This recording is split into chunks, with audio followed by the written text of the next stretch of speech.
Where are we? Hey, we are. Hey, hello, everybody. Welcome to the Punch Up Pod with Lila and Pat. Welcome.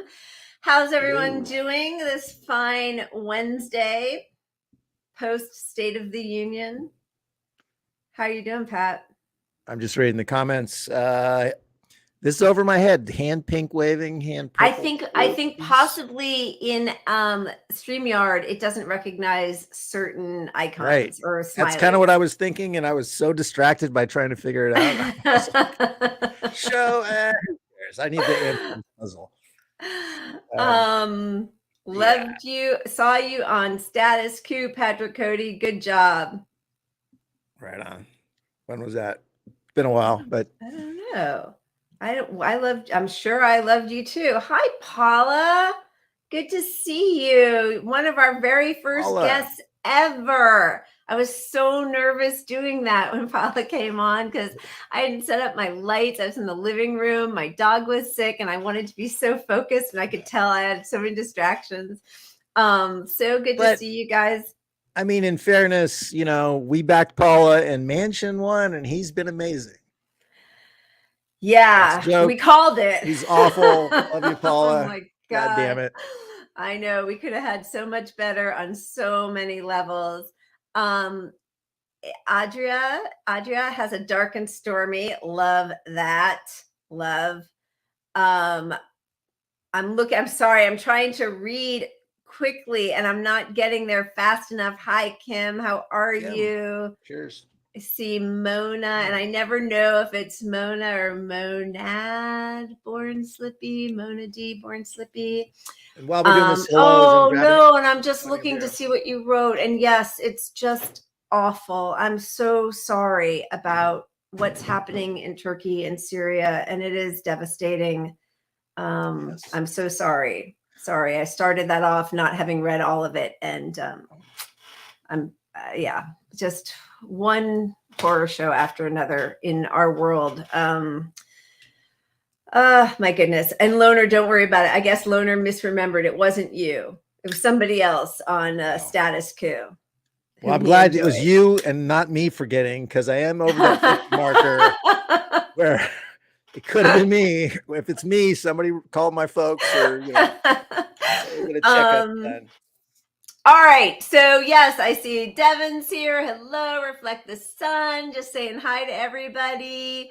The runs too. I haven't. Yes, we would love to have you back on, Paula, anytime. Let's absolutely do that.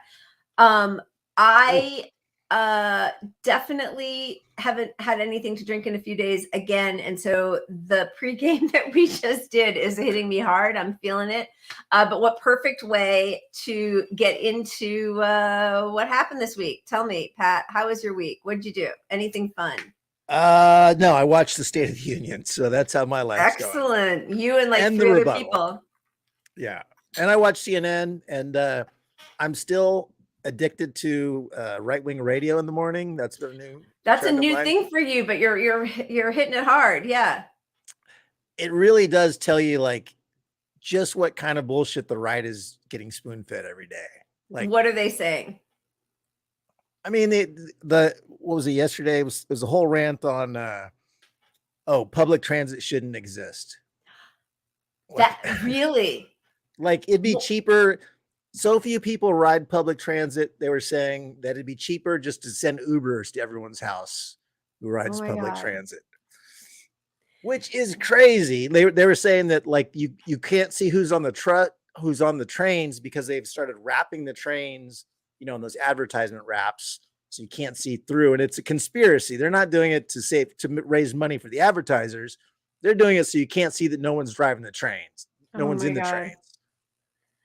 That's right-wing radio for you. It really is so shocking to see the lengths they go to deny just basic human services, basic good. Like how, I was talking with my husband last night, because yes, we did watch the State of the Union, how, Kevin McCarthy didn't stand up when Joe Biden talked about raising the minimum wage. He's like, how do they not even clap for that? Like, what do their supporters think? And I think, what happens is we're all so used to being lied to by the other party.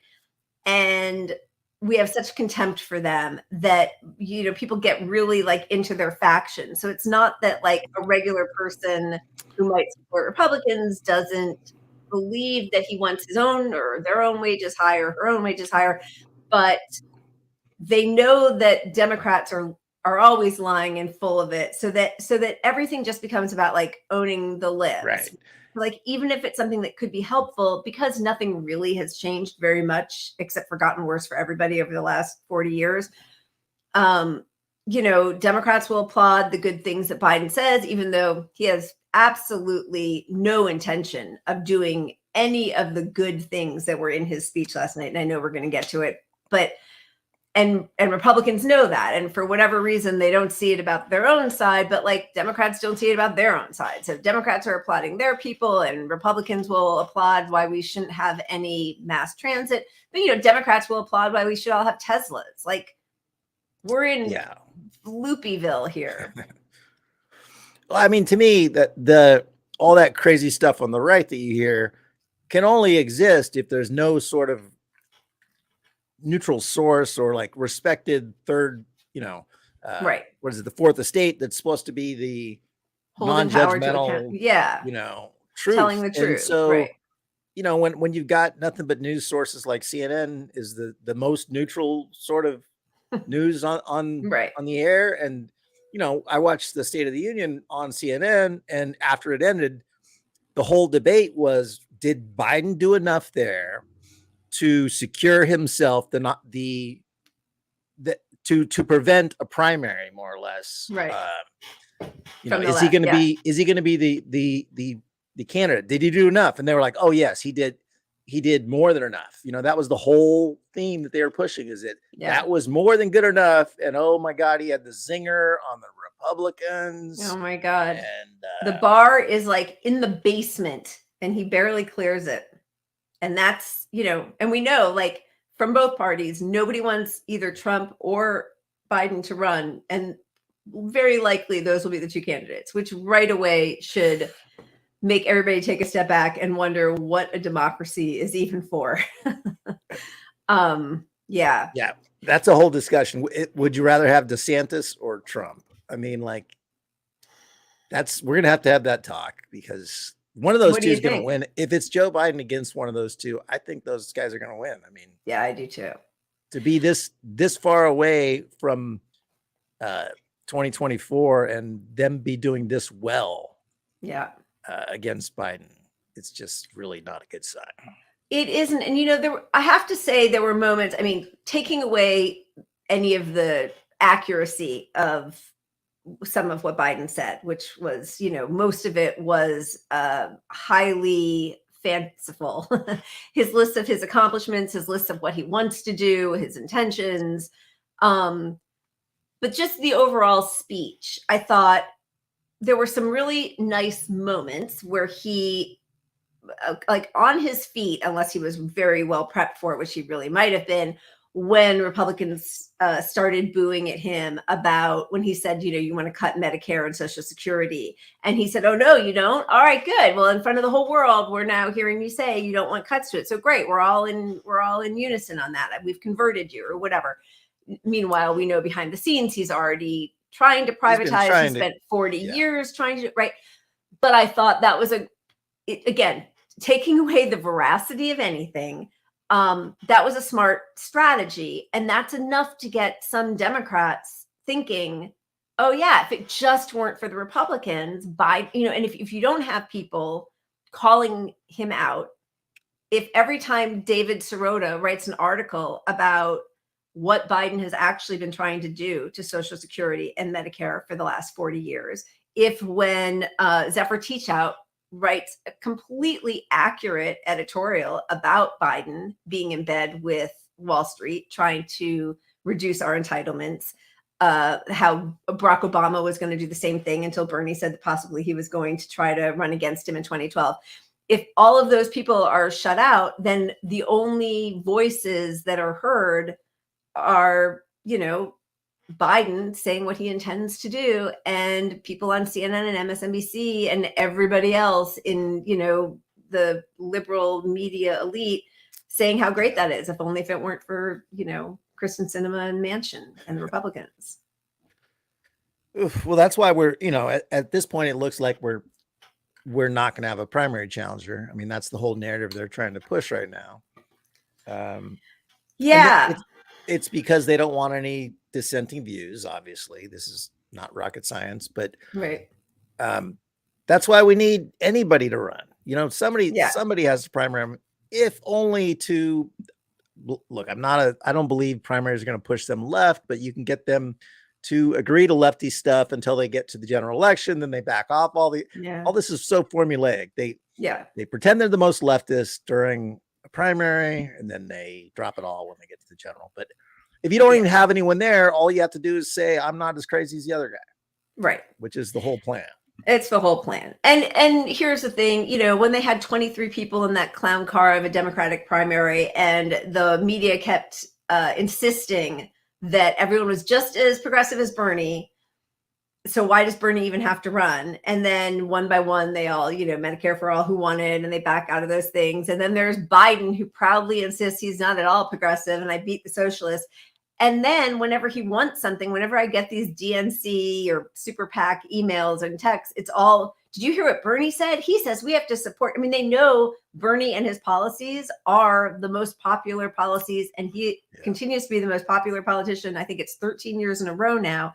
So they know that. They co-opt the message, and then it doesn't matter what they do, because actually, that's not true. The polls are all saying it actually does matter, because Biden is wildly unpopular. So it does matter. But I think the people who are trying to shape the narrative, they don't care. And they just don't. The alternative is that they let a progressive in. No. They can't do that. So no matter what. Yeah. I do think it's interesting. I guess when we get into the Kamala stuff, let's stay on the State of the Union. But the narrative of throwing Kamala under the bus is out there. Oh my God, I love it. It's hilarious. I guess let's save that. But as far as the polling goes, I mean, I pulled this up today. These are just the polls today, and this is Real Clear Politics that aggregates polls from everybody. But Trump is beating DeSantis. So this whole idea of having DeSantis, who's a nut job, as a replacement, you're probably not even going to get him. He's probably going to cower, and Trump's probably going to beat him. This is ultimately what's going to happen. Biden's approval rating in one poll, 52% disapprove. In another poll, 53 disapprove. Another poll, 52 disapprove. Another poll, Congress, 53% disapprove of Congress. Right. Direction of the country, wrong track, 59%. Wrong track, 65%.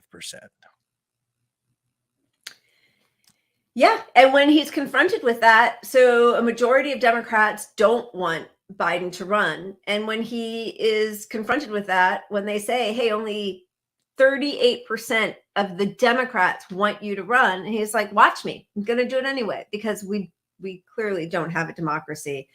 What did you think, though, about, so, I don't know how many people ended up watching Sarah Huckabee Sanders' rebuttal, which of course, I mean, I always feel like I have to say this: loathe Trump, loathe Republicans. I think George W. Bush is the worst president of my lifetime. I don't think Trump was worse than he was, but I think he is emblematic of every Republican. I don't think there are decent Republicans. I'm not in that. Don't want to listen to anything they ever have to say. However, I thought that her rebuttal, knowing that nobody really fact checks on the same side of the person speaking, right? So like Democrats listen to what Biden says, and they're like, isn't that great? And he's invested more and unemployment's low. And all the people who are watching those shows are kind of already, preaching to the choir.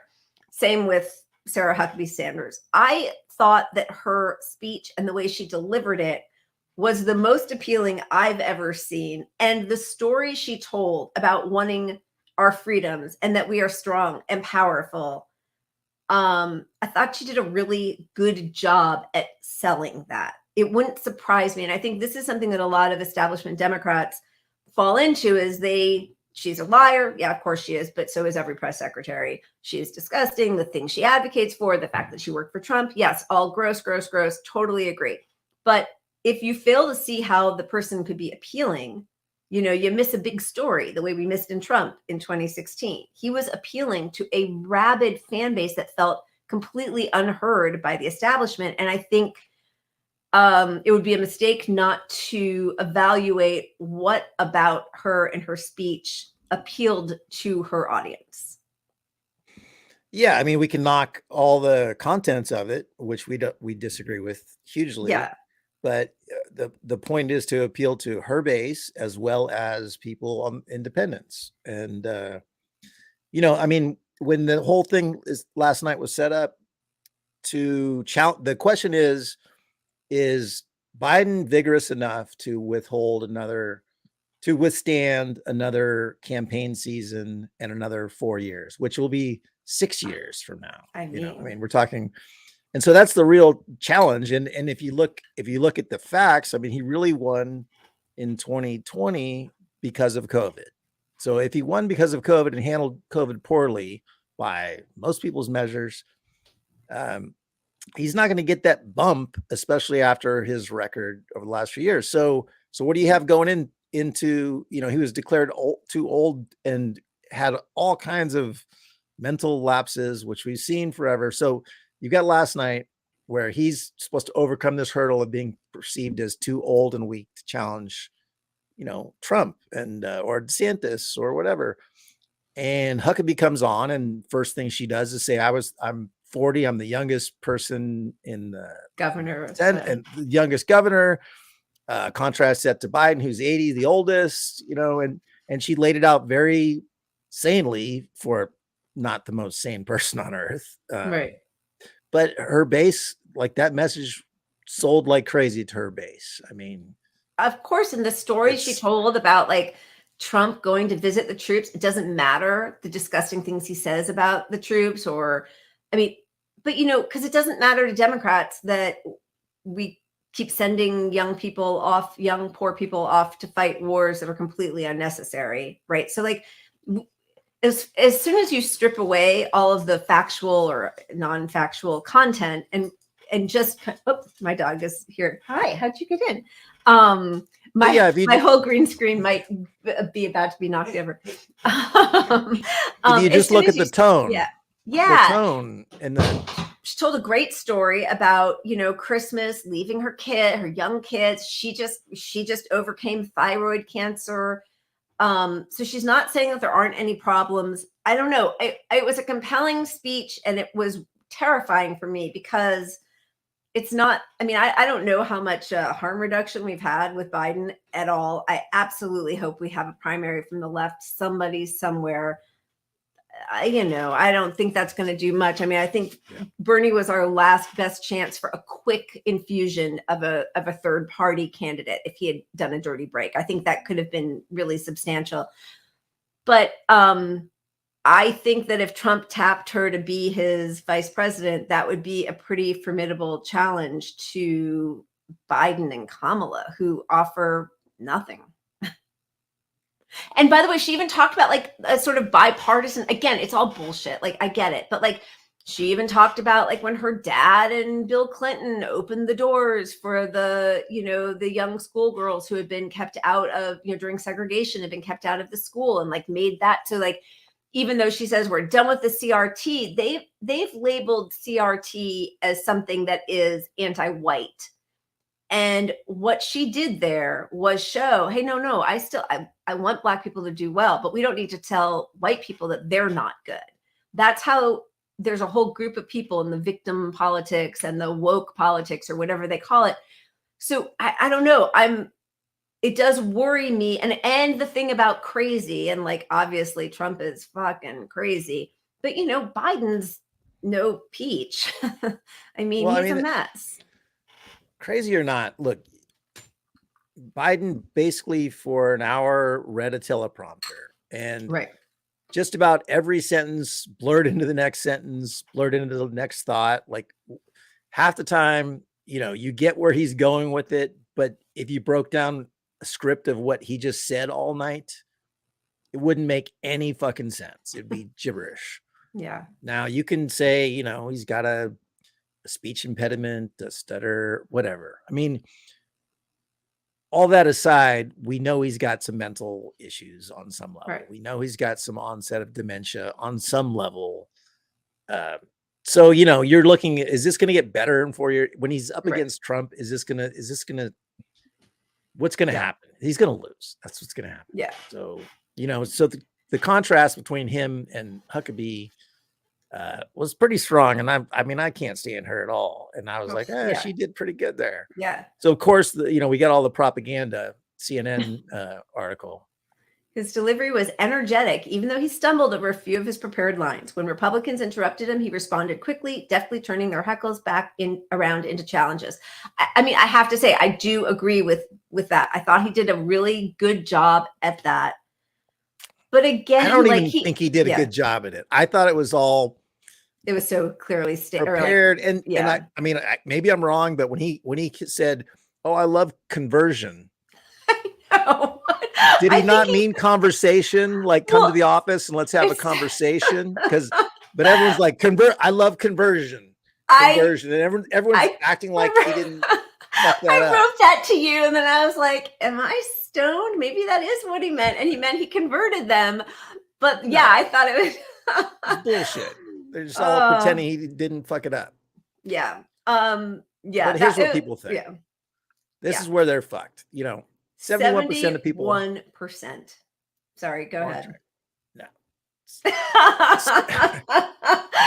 71% say the country is headed in the wrong direction. More than 2/3 of Americans use negative phrases to describe where the U.S. is headed this year. Biden's approval sits at 45%.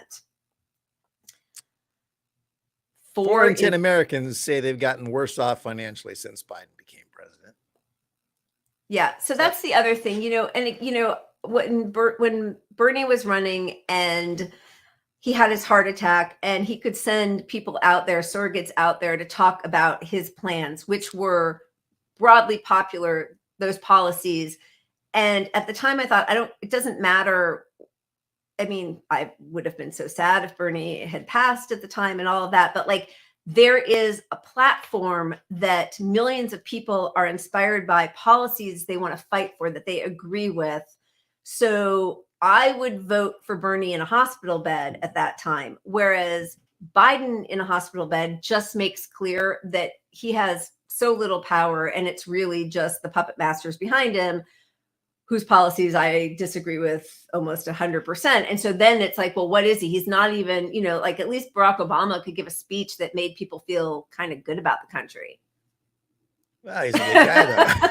Well, when you've got Geraldo's endorsement, then you're on the right track. Yeah. Look, they know he's in deep trouble. So the press is pushing this narrative that he's this nice old guy, and regardless of his health, he means well. It's probably why they're throwing Kamala under the bus, because they want to send the message that they're going to have a better replacement than Kamala should something happen to him. I wonder who it's going to be, though. Yeah. Because it can't be Pete. He's got, and here's the other thing. It's going to be Pete. I'm telling you. No, come on. They can't do that because they just messed it up by doing this, right? They're moving. Both Republicans and Democrats are criticizing the DNC after it voted Saturday to make drastic changes to its presidential nominating calendar for the 2024 election cycle. The vote by the DNC's nearly 500 voting members who had gathered for the party's winter meeting was the final approval needed for Biden's proposal. What a loser. To move South Carolina, a small red state, to the lead position in the Democrats' primary calendar. What that does is it puts a nail in the coffin, for Pete. I hear where you're going with this, but you're assuming that Clyburn doesn't come out and say Pete's our guy. So if Pete overcomes the hurdle of South Carolina in the very first state, everybody's going to tout that as, the whole thing will be, oh my God, he's such a new man from 4 years ago. Oh my God. I think, wait a second. I think this calls for...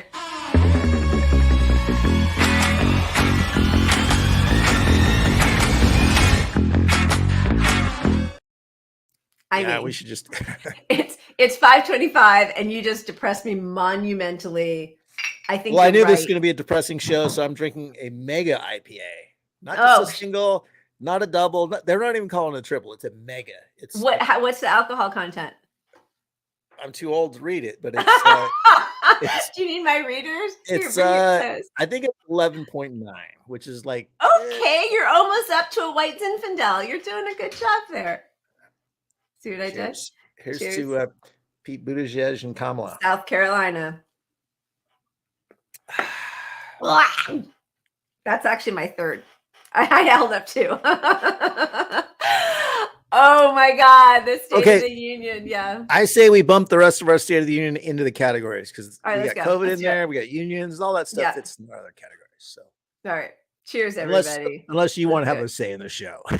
I know you're in your place. No, you don't want to say. I can find all of our graphics. Wait a minute. What are you doing? I forgot how to do the wheel. Supposed to hit the wheel. I blame the triple mega IPA. This is what happens when you have a non-union show. We're gonna have a union one day. I just need some employees.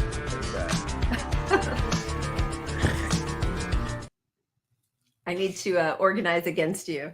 All right, let's get that wheel up. What do we got? Oh yeah, I forgot how we do this. Woo, 3 shots. Okay, Kamala, the horrors of socialism. Those motherfuckers. Masks work, relational harm, and a timeline cleanse. Oh my God, I can't even speak. I sound like Biden. Timeline cleanse. Perfect. Yeah, baby.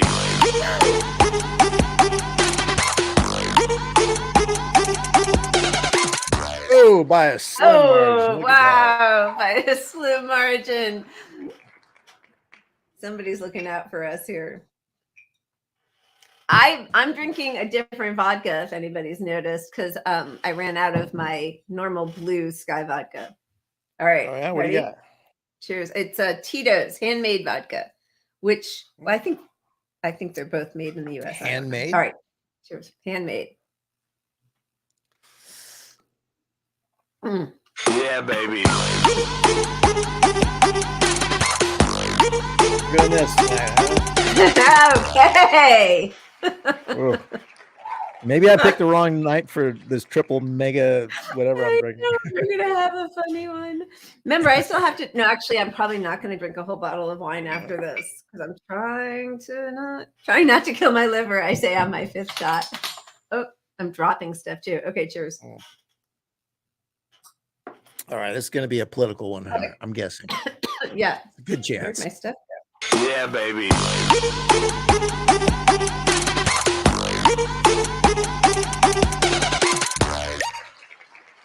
I mean, what are we even doing here? That this is where the discussion has gone to. And this is 100% on Democrats I shouldn't say that. Of course it started with Fauci lying. That's what it really started with. Yeah, Fauci lying. And then Trump and Republicans and then Democrats caving, right? And I mean, for the whole, let's just start with the State of the Union. One person had a mask on at the State of the Union. Literally one fucking person. And they're all so old like that. I mean, 99% of the people in there are over 50, at least 99%. One person in that whole, and I think he's one of the few that we haven't heard ever got COVID. Of course, because masks work. Yeah.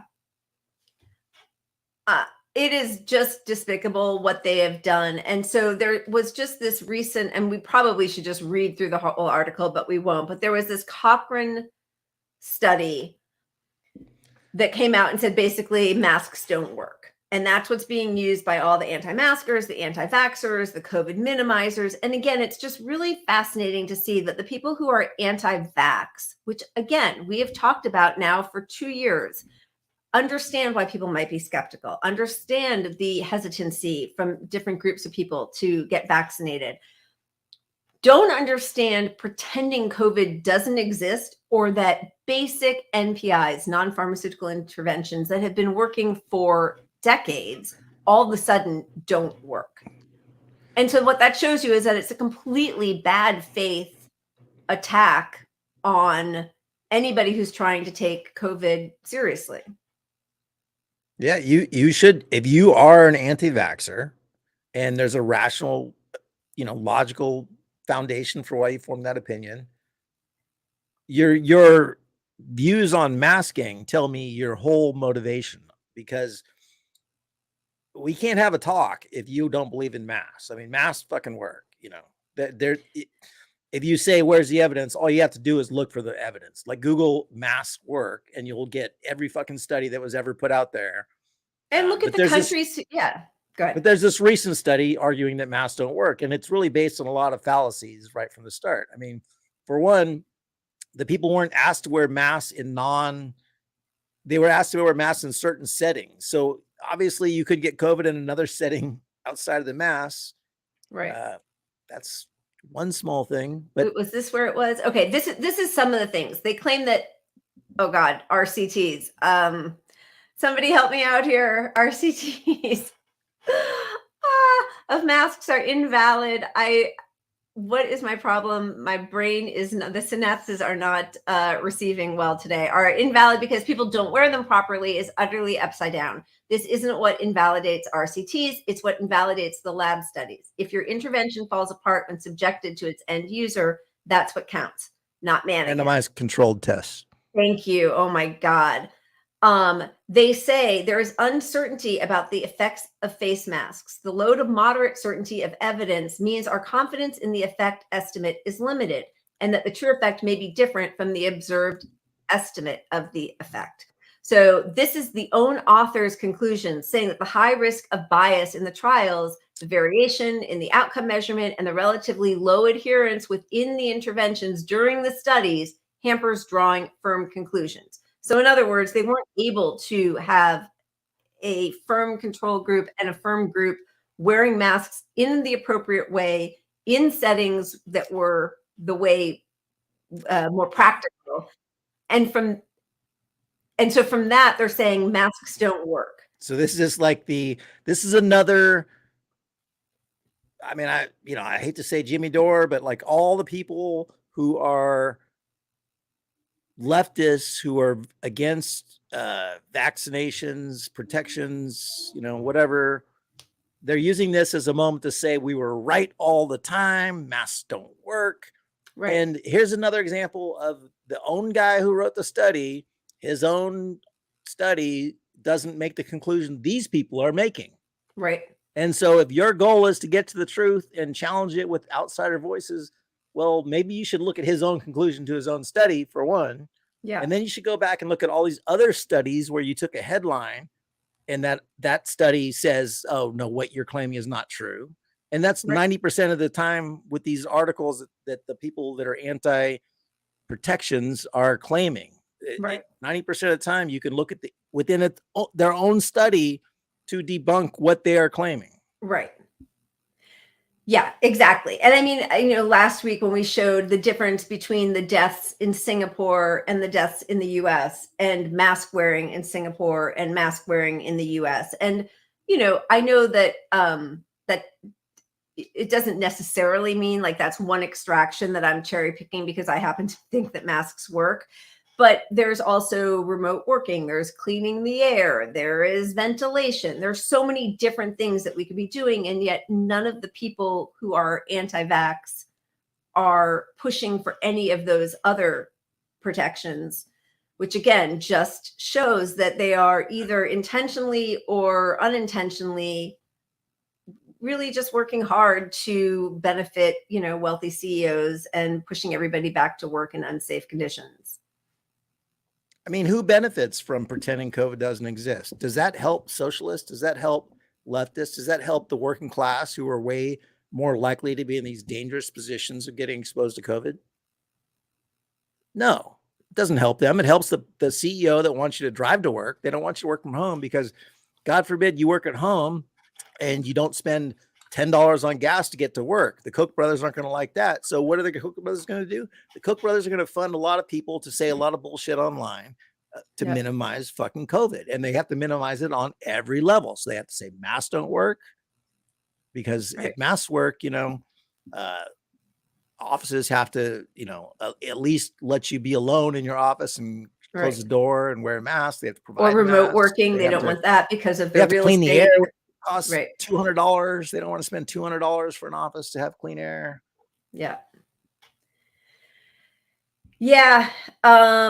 It's pretty bad. The one of the other fallouts for this that I'm seeing is people, and there was somebody last week, I think, who, I don't know who she is, identifies as a socialist, says she wears masks all the time, got COVID sort of recently, and wrote a tweet. And she said something like, well, what are we supposed to do at this point where clearly our government isn't going to help us? Because of the way they have, I think, completely manufactured the narrative that people are over it, even when people clearly were not over it and were willing to do, to get vaccinated, to wear masks, to use protections, if it was, a high level of transmission. So then the CDC changes the map so they can say, oh, it's not that high of a level. And we have all of these people, pundits and Leanna Wens of the world, coming on to, corporate media saying how everybody should get back to work and live your best life, and the Andy Slavitz and everything. In the face of all of that, what are people like at a certain point? And so this woman got completely demolished and dragged by people who were, understandably concerned about COVID and the devastation it's causing, but kind of calling her out on her response or her question, which wasn't even, she said, I mask everywhere I go. And Right. We got COVID. And like, how much longer do we not do anything, waiting for something to change when nothing's going to change? It's a pretty fucked position to be in, because really there is no apparent off-ramp to people. And I really think what we need to do is inform the public more about long COVID and the realities of that, which, you'll notice in the State of the Union, they mention long COVID 0.0 times, because it can't exist. If it exists, then all this whole narrative of, well, at least people aren't dying. Yes, right. Yeah. Which is the whole thing. It just shoots the argument to hell. But, we need to spread the word about long COVID so that people get more protections at work, because if it's accepted as a reality, people will not accept that they're going to expose their kids to this thing 3, 4, 5 times. And the reality is, every time you're exposed to COVID, the more likely you are to get long COVID. So these dots will be connected if people actually get out and get the information on this stuff. So, I mean, yeah, but she's, I understand, people want to get back to normal and they don't see an out, but like returning to normal and exposing yourself to a possible disability isn't helping anyone. So it's like, it's dog eat dog, survive for yourself out there right now. It's what it is. It really is. And, I think about it because like anytime anybody asks us to do anything, I'm always the one who has to say, I'm so sorry, we're still not going inside without a mask, so we can only meet you someplace outside. And usually those people will say, oh yeah, me too.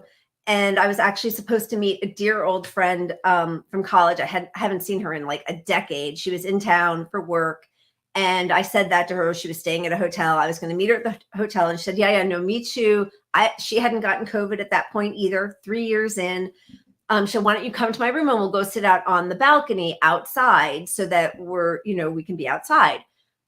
Well, she called me the day I was supposed to meet her, and she had gotten COVID because she came to LA for business, and she went, it's business dinners, and she sat inside with people and had dinner, and she got COVID. Flew over, probably, right? Flew, yeah. But I'm sure she wore a mask when she flew. I bet. But, I kept thinking, and I'm so sorry that she got COVID.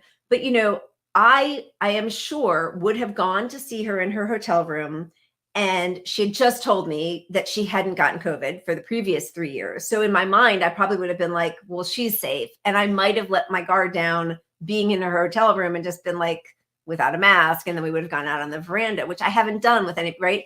And I'm just thinking, like, I don't know, how many more of those do you avoid? And like, I don't know. And I understand. And also, like, my kids are older, right? So like my older son, he already has had COVID because he went off to college. And of course he got COVID.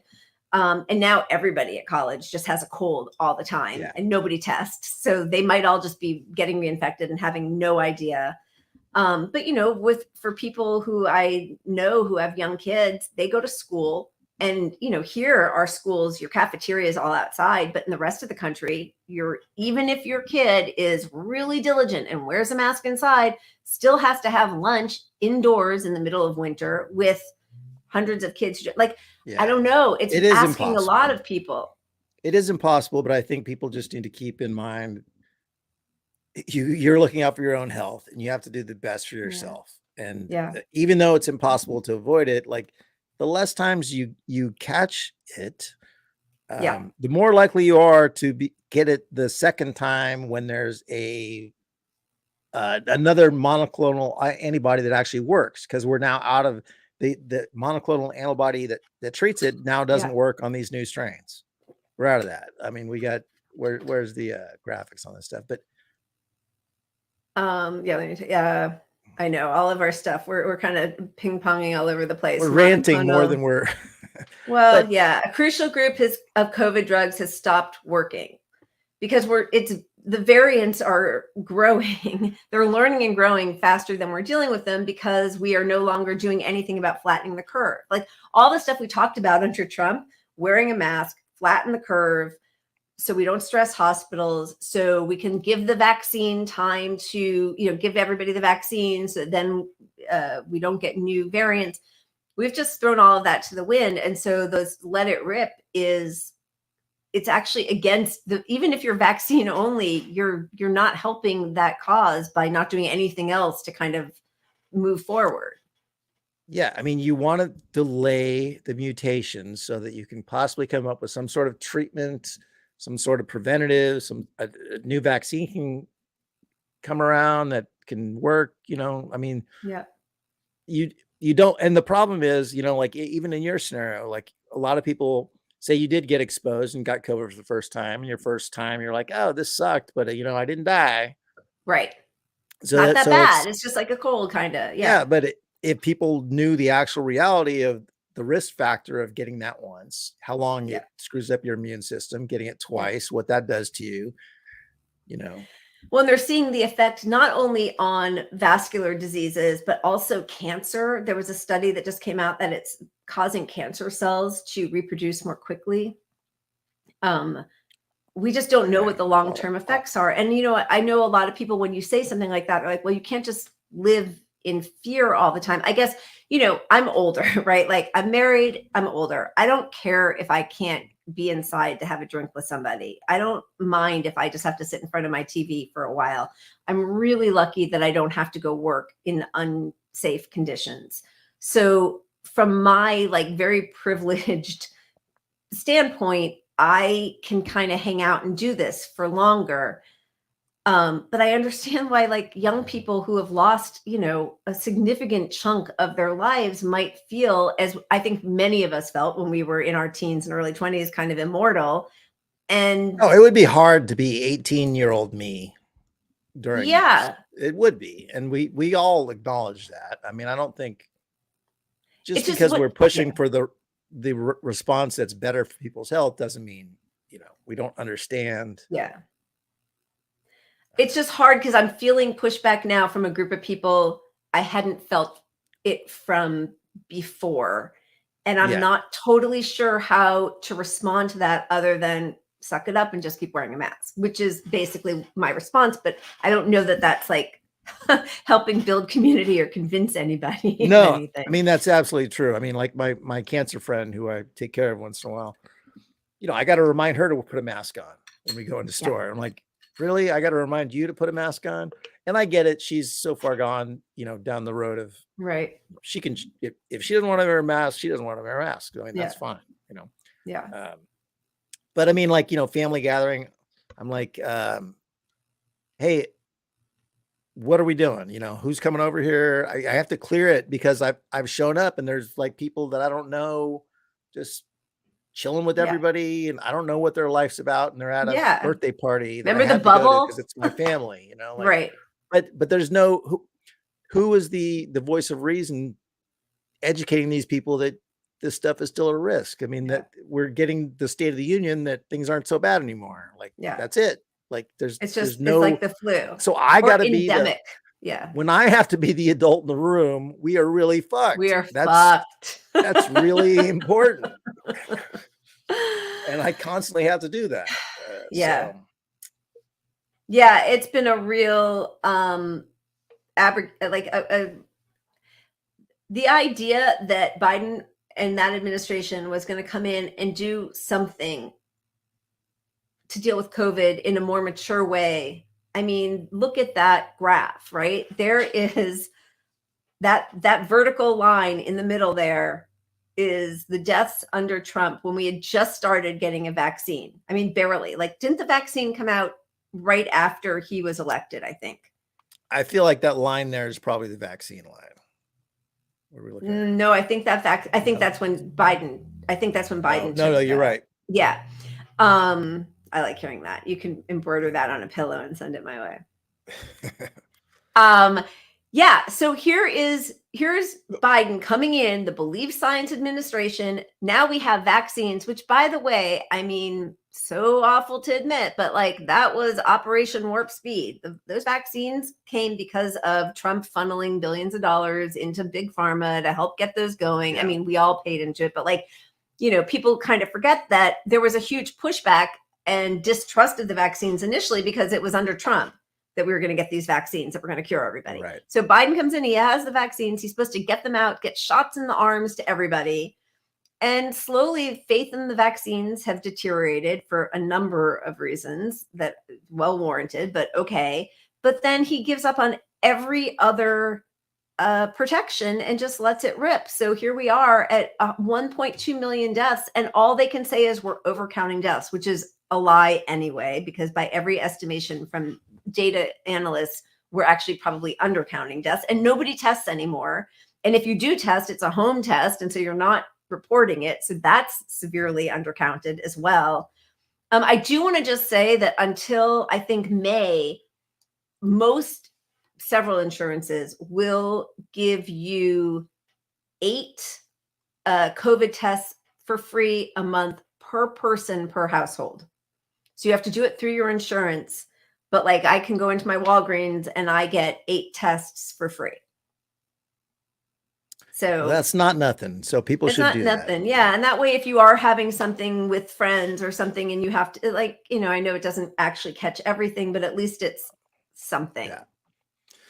Well, it's February and we got 20,000 COVID deaths this year. So the idea that we should stop worrying about this is it's not even mid-February. We're 6 weeks into this year. And just imagine say you think I'm some quack and I'm a pussy and I'm a cuck or I'm a big pharma bro or whatever. Pfizer Pat. Okay. So just pretend long COVID is real. Just accept that one thing. Long COVID is real. Are you good with like 2 million people having a disease that we don't know how to treat yet? And most of these, I mean, a lot of these people are kids who are going to be in school getting it every 4 months. They get COVID, or every 6 months they get COVID. Twice a year they get COVID, and that's why they have their COVID, people writing in the New Atlantic and everything, or Atlantic, that long COVID is just part of your imagination. I mean, right now there's no. Well, so are you okay with that? Like, if you're pushing this anti-mask stuff and it turns out long COVID is real, which is fucking real. This is not an opinion. I mean, they have markers. They know that you can test and see that people have long COVID effects. This is not some conspiracy theory. Conspiracy theory is the shit that masks don't work, that's spread by Alex Jones and Robert Malone and all the fucking idiots. Yeah. All you need is a fucking med school student to debunk. But those are your heroes over there, people. So what about all these people with long COVID? Fuck them. That's your socialist left. That's the leftists that we're supposed to work with. Well, because now they're saying, well, first of all, there was already that sort of eugenicist idea of like, well, those are people with comorbidities or pre-existing conditions, which they're old. They're old, or even just, they're overweight. They have comorbidities, pre-existing. But if you had COVID once, Yeah, exactly. You're part of that group that's just fucking let them die. Yeah. Now you are somebody with a precondition. I know. So I don't know. It's again, like I could do this. I feel like Captain America. I could do this all day. I'm fine staying home. I love not going out. I am an antisocial person. But like, I get why there are people who are feeling, and by the way, I remember like even at the very beginning when people were like, why is anybody, like even the liberals who now are all out in bars, but like back then they're like, why are people out in bars? It's disgusting. And they were always like, in Florida. So it was always like Florida man out in bars, super spreader event. Yeah, the crazy. And then here we have the Senate. I mean, yeah. But like even then it was like, but those people are being forced to work in completely unsafe conditions. And yeah, now they want to drink after work. But like, there's never any understanding of what we're asking of people with no plan in like that. We have set out no plan on how we're going to fix this. We're just going to cull the herd. That's what we're doing. We're culling the herd. And we're hoping science. They're hoping science comes up with something before, 20 million people have long COVID. Oh, wait, we already have, how many million people have long COVID now? What's the number? Like 28 million or something in our country. I think it's 23 million Americans have long COVID. 23 million. Yeah. All right. I know we have so much more we could talk about with COVID, but I feel like we've depressed people enough, right? Is there anything like that's new? COVID deaths are down by 90%. I don't even know. I think you have to really be comparing that to a very specific time because we haven't been below 500 a day for a while. The fact that we're at 20,000 right now and we're 8 days, what's that, 30, 39, 40 days into this year and we're at 20,000, 500 a day. So, look how fast it's kind of crazy. The math probably doesn't add up. But no, it does. I just did it. Don't I just divided save the math for the men, Lila. God. Wait, I can't get rid of this. I gotta say something sexist every show. Well, because I want to keep it up for a second. Sorry. Oh, okay. Harvard study reported 40. It's hard for me to keep it up, Lila.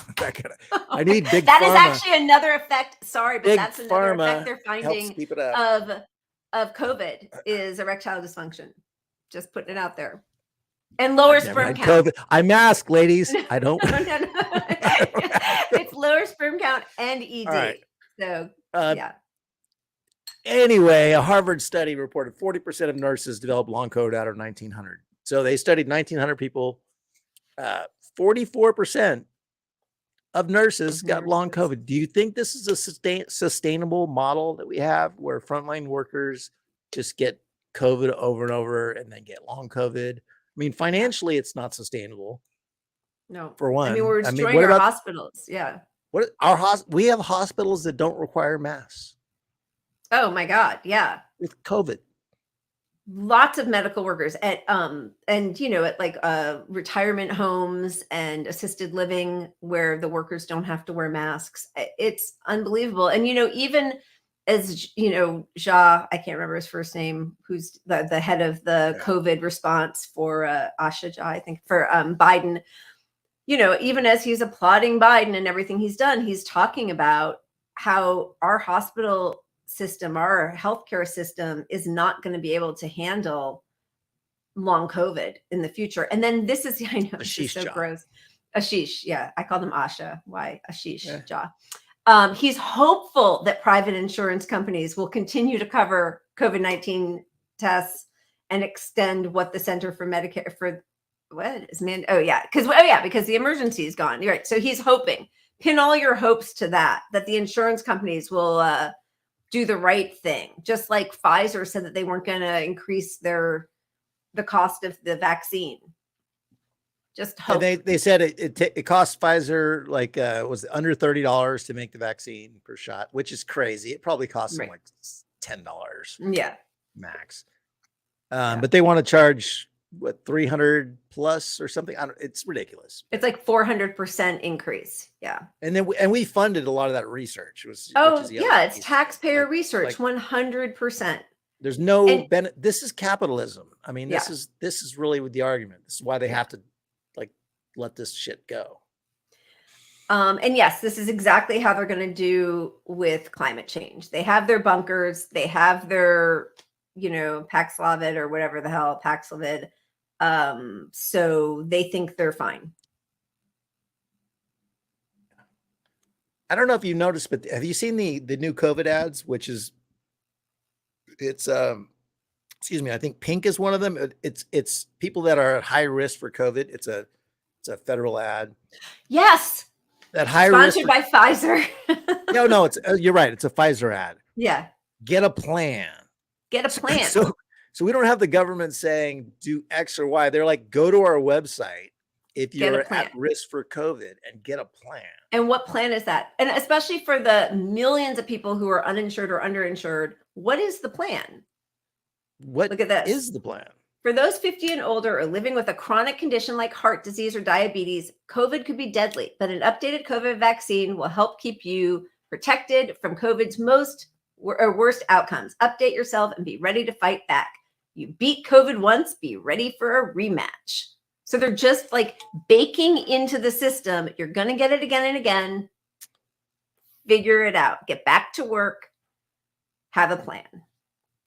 And that same message, if that is your message, it should at least include do the best to protect yourself by wearing a mask and encourage others around you to wear a mask. Like put that in there as an addendum to their other bullshit vax only system. But like, capitalism needs to make sure that masks don't work. Masks can't work for them because if masks work, then long COVID is real. Like it all has to just go away is what they want. It just has to be the most at-risk people.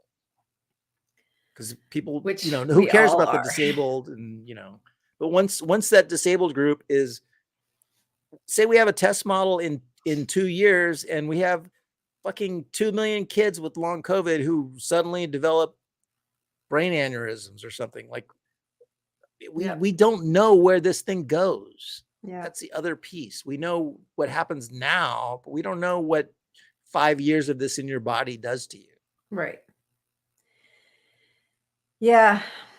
I don't know who's out there fighting for it. I mean, I was really happy to see, my Bernie, who I've been so disappointed with on so many things, wearing a mask. But I'll tell you, I don't hear him talking about COVID. It'd be really nice for him to talk about COVID with his good friend Joe and to criticize the White House response to COVID or their plan or whatever. I mean, where are those voices?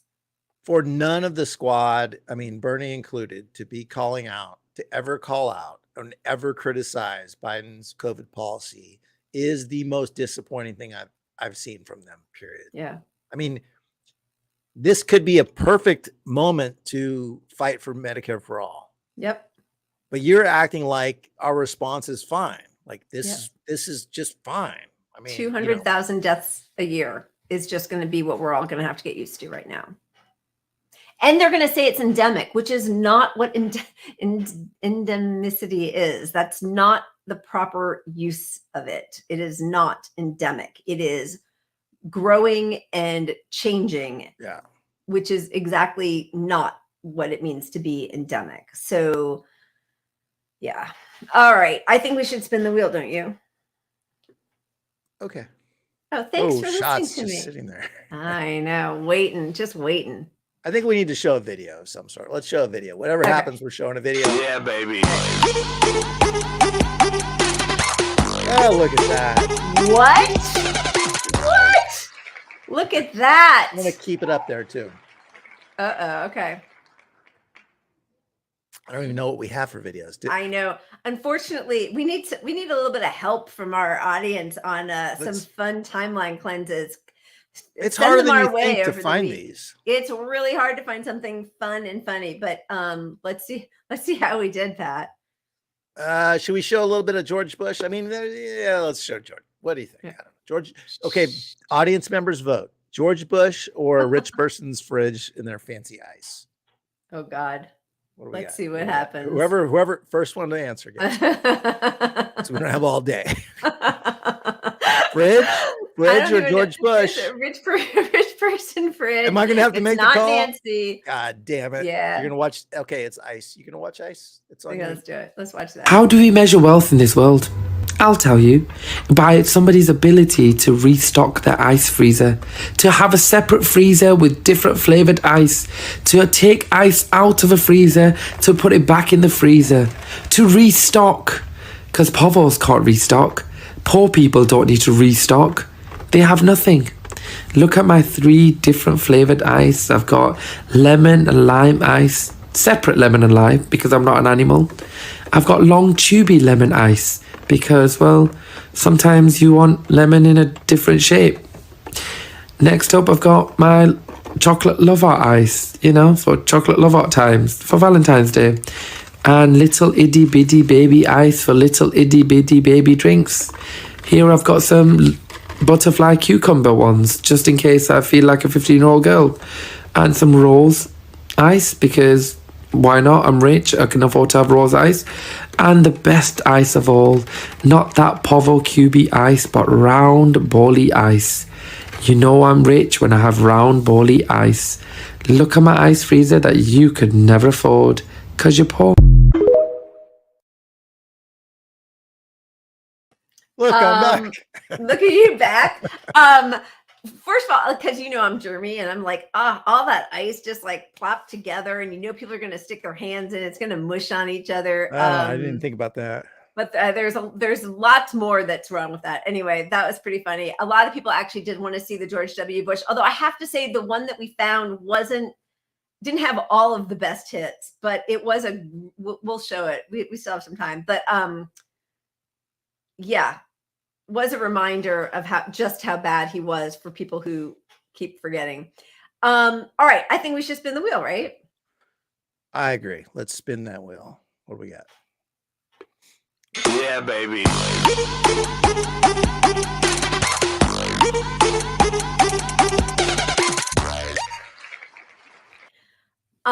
Okay, this actually was an interesting moment. So if you all remember, one of the ways that AOC excused the fact that she and the squad and any so-called progressive who has been the target of people like Hakeem Jeffries and his dark money super PAC of crushing progressives lined up behind him and voted, and took great glee in watching the disarray of the Republicans who, what did McCarthy end up having? 14 votes to get him to be speaker, and the concessions, which we were all, on the outside looking in, wishing that the squad had done. So relational harm was her excuse. So someone who doesn't care about relational harm, here is Julian Castro saying, it's the general consensus that Dems are content with Biden in a Trump rematch, but this poll undermines Biden's central argument for renomination. 2 years is forever, and it's just one poll.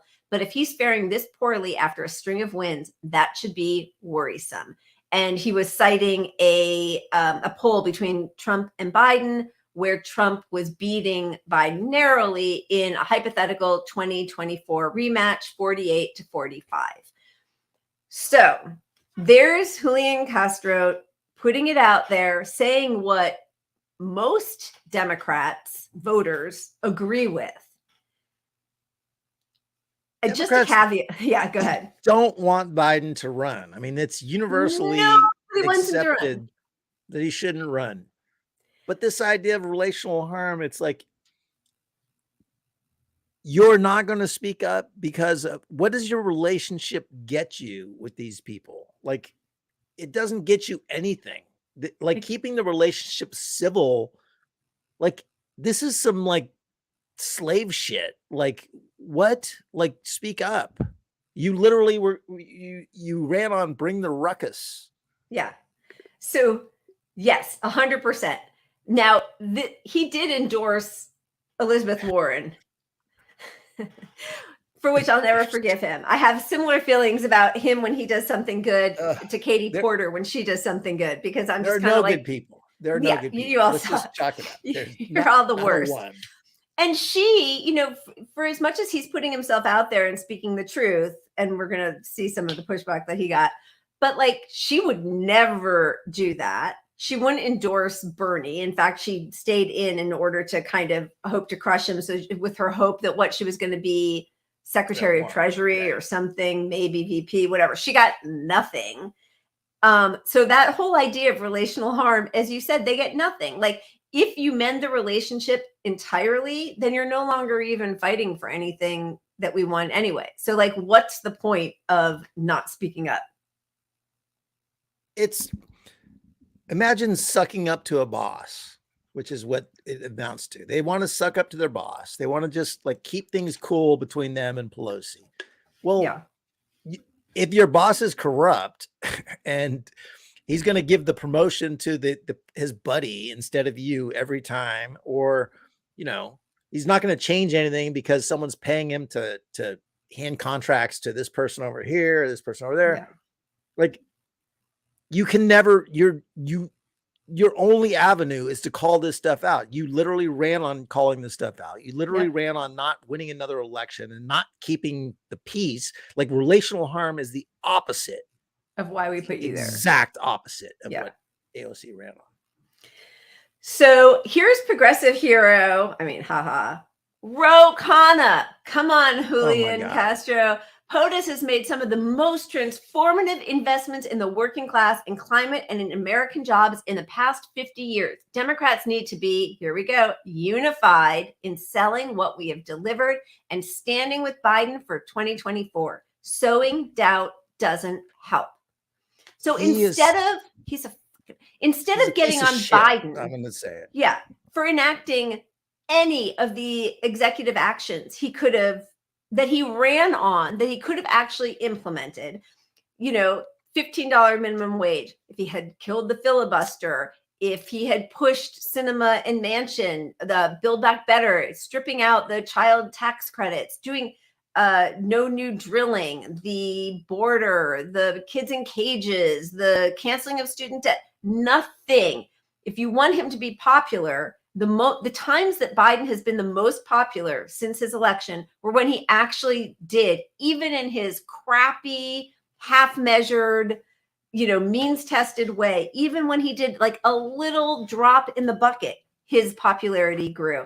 Instead of holding him to account and reminding him what he promised, $2,000 checks, anything, they're going to call out the person who is saying this is not the best avenue if we actually want to win in 2024. And the fact that Ro Khanna, who voted, I know it's a different section, but the Horrors of Socialism. Yeah, I keep biting my lip on that part because we're going to get to that in socialism. But for him to call out Castro, like Julian Castro is left of fucking Ro Khanna on socialism. I always had a beef with Ro. I mean, there are elements I appreciate that he will have discourse online and go back and forth with people on this stuff once in a while. But at the end of the day, he's a capitalist.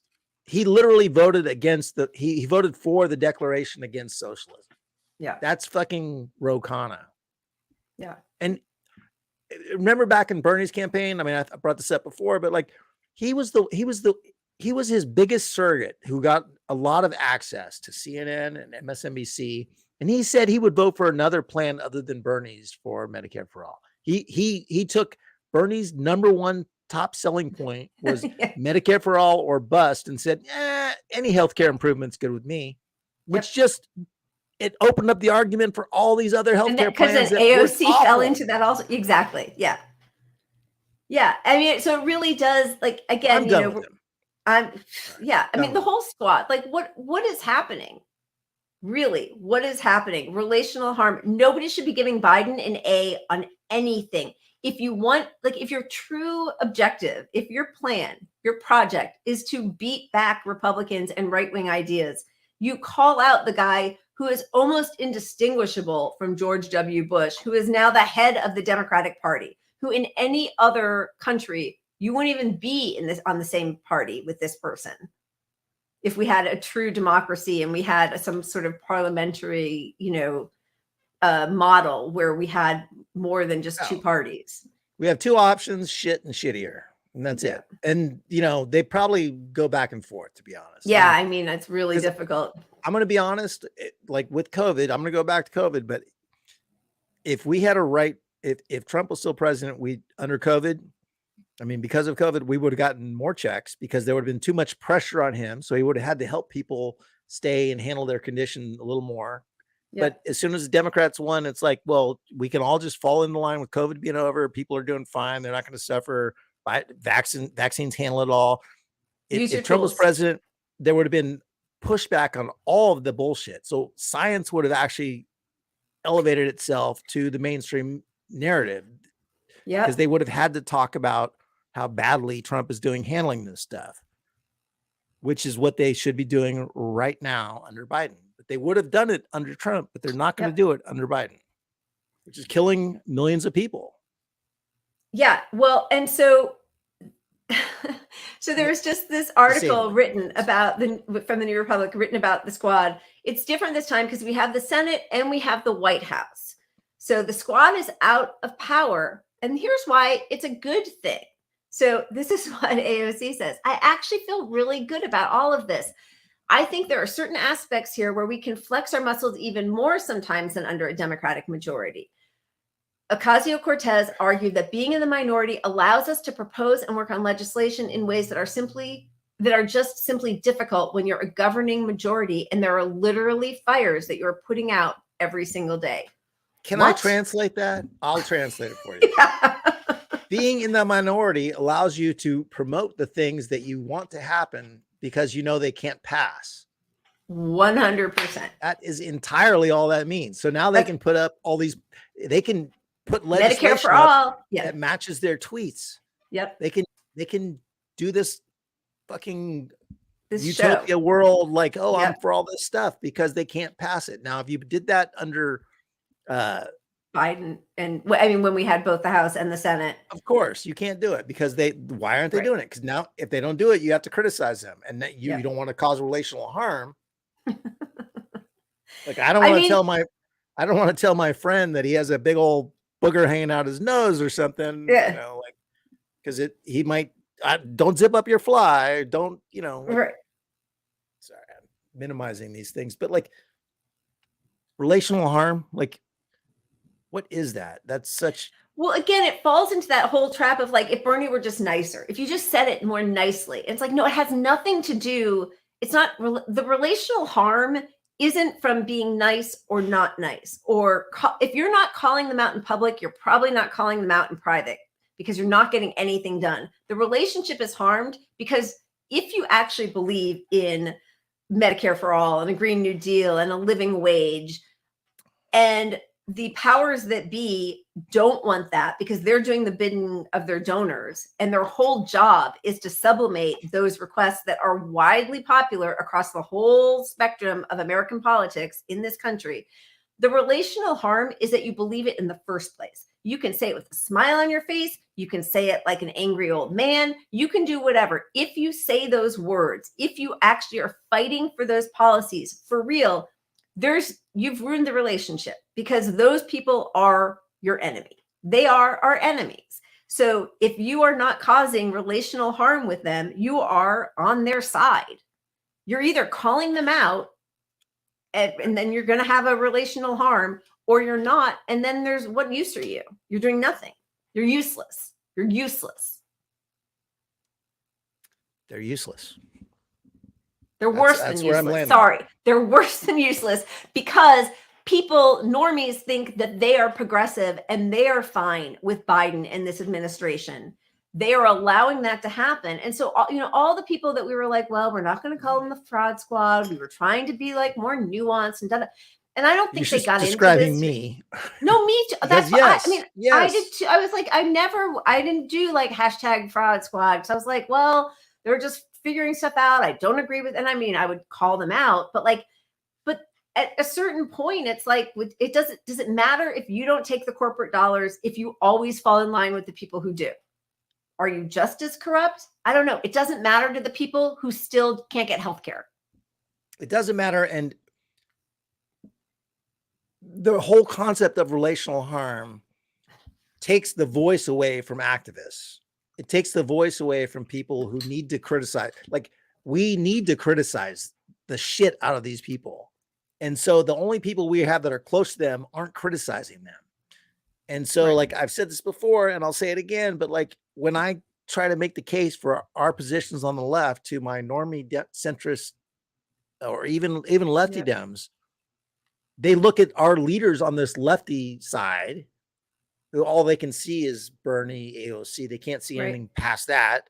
And they're like, well, they're not even calling for these mask things. Why are you so fucking crazy calling for COVID protections when your radical socialist guys and women are not speaking up on these issues?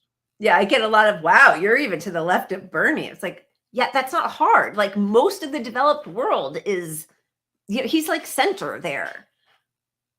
Oh my goodness. Angry. Okay. Do we move on? Yeah, I'm having a heart failure. I wasn't at my wheels. wine, but I feel like it'd be good for look my at all heart those shots, tonight. though. All right. We need suggestions for timeline cleanse, friends. Send them our way over the week, please. Send some funny clips because, like, the issue part of it is that everything we can't copyright infringe, so that's a tricky. Yeah, I know. Our clip last week from Chris Rock about the one bad apple cop got us taken down from YouTube. I had to edit it out. So we need lesser known, not network produced people. All right. Let's shot. All right. Yeah, baby. Can I just say let's shot? I don't know what that is. Let's do it. Oh, well, the horrors of socialism. I feel like that was an exact tie with shot, which is interesting. Do you think we should just like the tie goes to the runner? The tie goes to the vodka. I feel like tie goes to Tito. It's Tito. Tie goes to Tito. I'm gonna do a half shot. I swear, I thought Tito's was whiskey because it sounds like a margarita thing. It does. Yeah. Tito's is probably a brand. It is. It's from Austin, Texas. But it's not just vodka, right? That's what I'm saying. I think Tito's is like a. No, it's just vodka. Is it? I don't know. Really? Are you gonna mansplain to me? Yeah. I'm gonna pull Marianne. Hey, what was that math earlier you failed on? I was not. I'm actually pretty good at math. I got it right, I think. Cheers. Probably did. What's the topic? Wait a second. We don't have. Oh, wait. Whoa! Did you just see that? It's like a spirit. Yeah. Horrors of socialism. We got the. Oh my God. We got bipartisan. Rather than banning the assault weapon, canceling rent debt, enacting a Green New Deal, or guaranteeing Medicare for all, the House is busy denouncing the horrors of socialism. And just in case you thought it was just Republicans, 109 Democrats voted along with it. Okay, can we look at some of those? Who are those Democrats? Who's that guy we were just talking about? Yep, we got Hakeem Jeffries, Nancy Pelosi, Adam Schiff, Jim Clyburn, Ro Khanna. Those are just a few. Ro fucking Khanna. Who wants all these things that are socialist programs? How are you going to get Medicare for all? That's very fucking socialist, bro. Free college, vocational school, living wage, universal child care. I mean, and also here's what I really don't understand. Wall Street's anyway. I'll put it back up, but Wall Street's curtailing the promise of home ownership by buying up single-family starter homes. It needs to stop. Americans deserve the opportunity to buy a home and build wealth. I mean, okay, I'm not defending him because I think it's ridiculous. And, here's the crazy thing is they know that the approval rating for socialism is on the rise and the disapproval for capitalism is on the rise in this country because young people are not having it. They don't think that socialism is a bad word. They were overwhelmingly in favor of Bernie Sanders. They don't think that capitalism is a good economic structure. So they know that that's where we are, right? Which is why they will say the slogans and the policies and pretend that they are for all of them, like Chantel Brown did when she was running against Nina Turner. She pretended, she signed on to the progressive CPC and to Medicare for all. She She's a sponsor. She's a co-sponsor. Some of the people who voted against, apart from Ro Khanna, there were dozens of Democrats who are co-signed onto the Medicare for All bill, and they had to register their vote against socialism. But here's what the U.S. won't do. It won't vote against Nazism. The two places that won't vote, this was at the UN resolution denouncing the glorification of Nazism and racism. The two places that would not go along with this were the US and Ukraine. But socialism's bad. I mean, I don't know who this guy is, but I saw this tweet and I'm like, you know, you saw his blue check, his $8 a month blue check, and you were like, that's my guy. I was swayed, and he had a beard. He looks like Jesus or something. I don't know. Yeah. But socialism is economic democracy. Capitalism is economic authoritarianism, which is really what it comes down to. I mean, if you give people power, they're not going to tolerate the system we have right now. And I just want to remind people right here, this is 1917. So like once in a while we'll get a comment about the black fist being a racist, that we're stealing it. Like I'll get that comment. Lila probably never. Oh wow, I've never seen that. That's like historically ignorant that people would say that. I've had that because my audience is historically ignorant. Not my audience, my critics. I mean, it's not a great way to build community is to tell people they're ignorant, which I've learned several times from personal experience. It doesn't go over well. You're probably diplomatic, and I'm just like eat a bag of dicks, which is sexist. And but anyway, I think it was the iron workers of the world. I don't know, but back in 1917, the point is socialism and unions are akin to each other because you're giving people power, and unions. If we can't have socialism overnight, which we can't, we can still build unions. Yeah, we can still. That's where our power lies. That's right. Railroad workers, come on. Let's go. Timing is everything. Railroad Workers United passed our resolution calling for nationalization in October of last year. Due in large part to your support and our efforts, railroad nationalization is a growing conversation. Thank you. Just waiting for the most pro-union president in the history of the U.S. to come in and smash with his fist that growing labor movement. Luckily, I can't read this because I would read it all. But this is the wow. Put that graphic up there. Is that so? It's not just my eyes. Okay, good. I can't read a damn thing that says. The resolution they put forward. Oh, wait. Let's show the clip because this is the where is it? Yeah, this is the author. So Ro Khanna literally voted for someone knocking democratic socialists, which you can have your criticism of them, but if you have your criticism from the right, it's pretty awful. And here's the person that brought this bill up that he literally she's bringing up what he supports.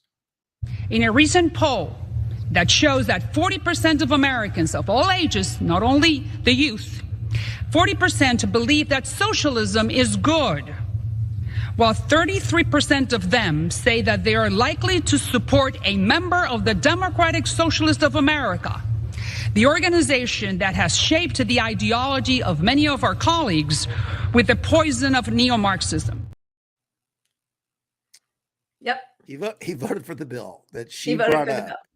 Because this is who he needs to support. Biden reminds voters he beat Bernie Sanders. I beat the socialist. Or there'll be relational harm. Yep. But meanwhile, in Austin, this is capitalism. Let's look at what capitalism is doing. People are taking food from a grocery store dumpster because of an outage there. The power outage because of what's his name? Greg Abbott. No, it's pretty awful. This is a video of it.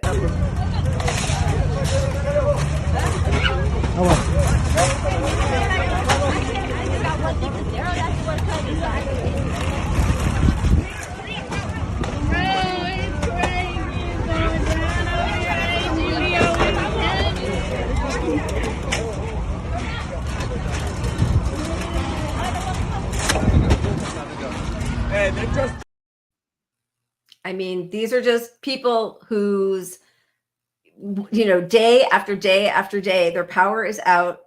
Means all your food in your refrigerator spoils. I mean,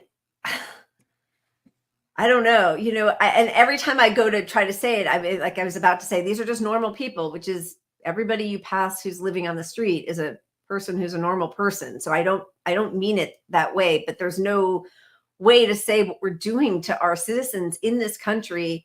I mean, honestly, what do we have? Over 500,000 people living on the streets right now. And those are not necessarily people who are homeless. Those are people with homes, but they don't have food. So, I mean, just one by one, we are taking away the necessities of life for people. And there's a lot of mythology about homeless people. I mean, something like 40 to 50% of people that are homeless have full-time employment. Like, imagine if people understood that that was a reality. Like that, this whole idea that people on the street don't work. Now, on the street there, you have a lot of, look, Sacramento is crazy right now. I drive around for my job. I do electrical work in people's homes. So I'm all over every part of Sacramento. And let me tell you, every single nook that is sort of off the beaten trail a little bit with the street has homeless people in tents, and there's encampments everywhere. I mean, people cannot afford to live in this state. And this is not a knock on like Democrats because they made it too pricey to live here or whatever. It's just a reality that housing is ridiculously expensive. Medicare, healthcare is ridiculously expensive. Every element of just basic living is too unaffordable for a lot of people. And a lot of people are just one incident, which is where half of these people on the streets are. They have one incident without a major safety net. A lot of people, this is where white privilege comes in. Like, I could have an incident, and I have a family history that grew up without, generational moderate wealth, not wealth, but like, I'm protected. Like, I'm not going to be on the streets because of anything that happens to me.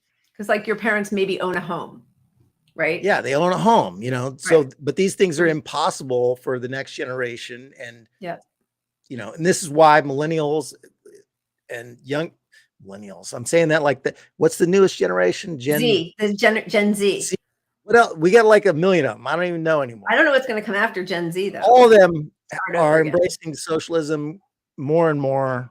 Yeah. They are done with all this bullshit. Well, clearly capitalism is not working. They don't, like, if you're in my generation, you need to be sort of convinced one way or another, but their lives are like so entrenched in this misery of like the gig economy and not buying a home, and not like, they're looking at their future like, I can't buy a home. How am I going to fucking buy a home? I can't pay my healthcare bill. Yeah. Well, and that's when you're told, oh no, renting gives you freedom. Yeah, you see all this bullshit. Yeah. Oh my God. Renting gives you freedom, and commuting gives you time for your brain to heal. Mental. It's like what was the latest piece of propaganda that we pulled? That commuting gives you some time to now I can't find it. All right. Well, I had it here somewhere. Commuting. I know it's too much drinking, but I mean, that was like, this is the thing that should be reported on, honestly, every day. No more of like the petty thefts and everything. What is it? $50 billion wage theft every year in the US. Just those criminals who are destroying lives, like whole generations, are never held to account. We're going to keep hearing about how a Walgreens had to shut down because somebody, stole some baby formula or something. Oh my God, I can barely put a sentence together. Why'd you let me drink so much, Pat? Hey, I'm drinking triples over here. I'm drinking megas.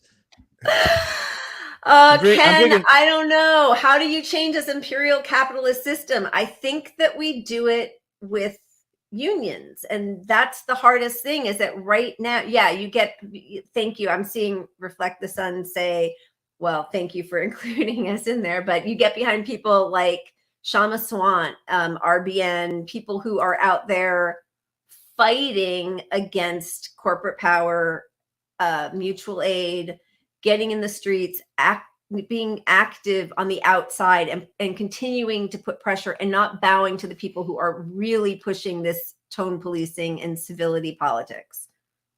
I think you need to push unions, and why they exist in the first place is a conversation you should have every time with normal sort of Democrats.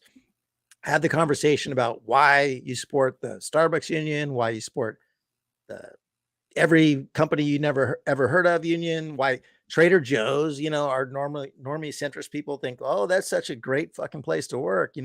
They were touted as like this great workplace, that was pro, and everyone that worked there had a piece of the company and all that bullshit. And when they start seeing the realities, maybe we can get somewhere. And so, you start conveying to these people that what matters and what's happening, and show them some examples of things of unions working and changing some of this, Yeah. I think. I mean, part of the problem in this country, unfortunately, is we have at this point lower union density than I think in several decades, unfortunately, even though unions are on the rise, which is wonderful. We have an underfunded labor board, so that even though there are all these complaints about how bosses and management are treating them and how they aren't even coming to the table, even once a union has been voted in, they don't get the opportunity then to meet with the bosses to hammer out a deal. People are terrified of losing their health insurance, and so if you go on strike, you not only lose your wages, you could lose your ability to go see a doctor. I mean, there are all of these ways that have been constructed by our enemies. I almost feel like that's how we should always just call them, our enemies, the management, the CEOs, who have constructed this system that keeps people in constant fear of losing their job or losing their health insurance and then losing their house. So that makes what we see happen in France, that has a huge safety net and strong unions. Which is why they can be in the streets. Exactly. So, I mean, that is something which comes back again to what you said, though, which is why we have to just support unions and talk about unions more and more. They earn more. You earn more money if you're in a union. Yeah. Yeah.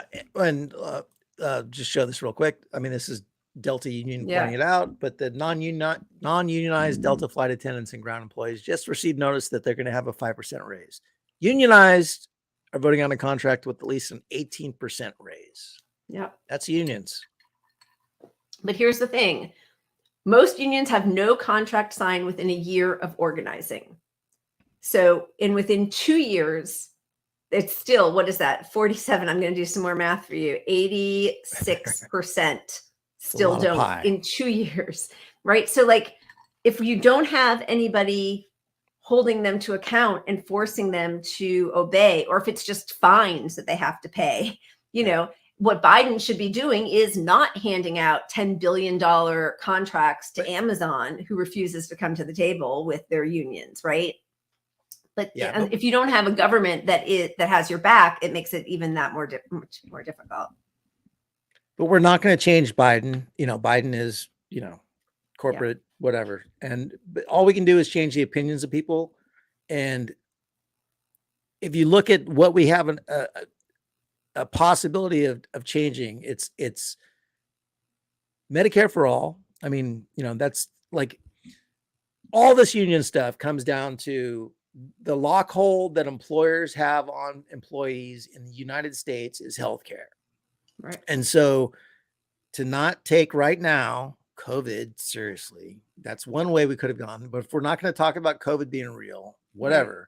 But like healthcare needs to be detached from employment. Once you detach healthcare from employment, people are at liberty to fight for shit. Right. And but people are not going to say, well, I'm very concerned about this cause, but I care about this so much that my kid won't have healthcare. That's just not a reality. And they know this. And that's why healthcare is tied to employment in the United States and will be forever until we fight like fucking hell with protests. 2 more Democrats. We just need 2 more Democrats. Just a couple more. We just need Paul Swearingen. Yeah. Bring it all back to Paula, who started Bring the it show. all back. Squishy. All right. right. What do you think? I think we did it. I think we need a little bit of joy though, and we don't have much. What do we have? Oh, you're looking for joy videos? You know, this is what we have to do better. I mean, we tried. We really tried today. I mean, I don't have all week to look for funny videos, but like I could not find anything we could use. What do we got? Do we show? I mean, George W. Bush isn't going to make anybody happy. All right, let's show Afeni, friend of the show, Afeni, talking about that stupid balloon that, by the way, there were plenty of balloons under Trump. We have balloons headed over. I mean, I know everybody knows this, but like, what are they even talking about? And then what was the thing? First off, before we get into that, the balloons was a nothing burger, an entire nothing burger from the start. There's for the right to make this seem like this is they look ridiculous, and any reasonable person on the right looking at this and thinking, holy crap, we got spied on by a balloon, or this is the worst thing in the world and Biden's going to get us all killed. That's ridiculous. Yeah. And meanwhile, we're surrounded, like we have, how many hundreds of bases surrounding China. And I mean, like, it's just also ridiculous. But anyway, Afeni was having none of it. And this is what she posted. Fuck that balloon, y'all. Fuck that balloon. It's a distraction. It's all a distraction, y'all. Fuck that balloon. Okay? All right? Rent prices are high as hell. Remember that. Your wages haven't gone up. Remember that. Black people are getting killed by police. Remember that. Okay? Trans kids are being attacked around the country. Remember that. Fuck that goddamn balloon. Fuck that balloon. Hey, I'm over here. That's a good way to end. All right, fair enough. All right. You all, thank you for hanging out with us for a long show today. It was really fun. Please send some funnies our way. It doesn't even have to be funny. It could be beautiful. Something to... I thought you said money. I was like, holy shit, Lila. Tip jar. Yeah. No, we don't have a money option. Yeah. Please, but thank you. Yeah, send us funny videos. Send us something funny. We love you guys. Thank you for hanging out with us. Keep punching up and I don't know. I was going to say keep the faith, but I felt like that was drinking triple mega. Yeah, keep drinking IPAs and keep punching up. Don't responsibly. Drink your mega IPAs responsibly. I'm saying to myself. You're so good night. Cheers, everybody. Bye.